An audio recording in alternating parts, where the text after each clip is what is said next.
These are happiness days. I'm feeling like the happiness days. I just want to live in this space.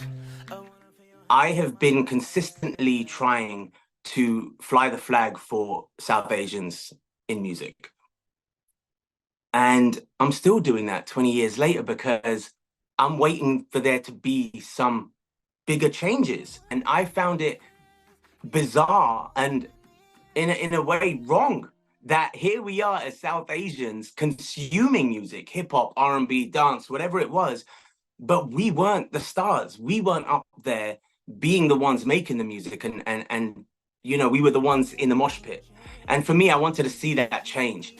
It's only because of the internet and streaming and discovery tools that we have been able to see other South Asian acts. It's not because they're being put on a platform with a spotlight on them from the who's who of the music industry. It's not because of that.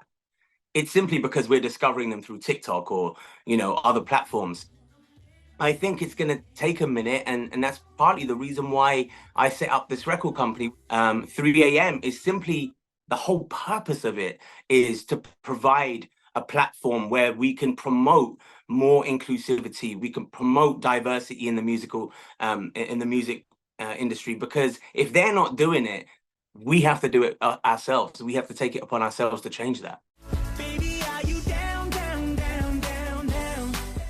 I did have an idea for a body of work, and that for me was what caused me to sort of make this new album that I've been doing for the last sort of year and a half.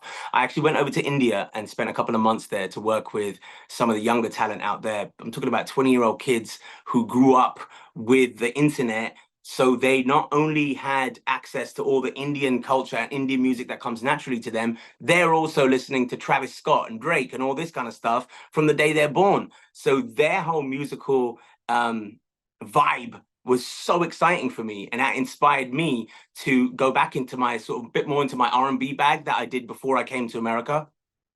So this album is like a really beautiful fusion of R&B, hip hop mixed with some of my Indian roots, Punjabi. I'm actually singing in Punjabi in Heartless too. You know, so it's something different and fun, and a really sort of a nod back to 20 years ago when I first began my career. It was the kind of stuff I was doing back then.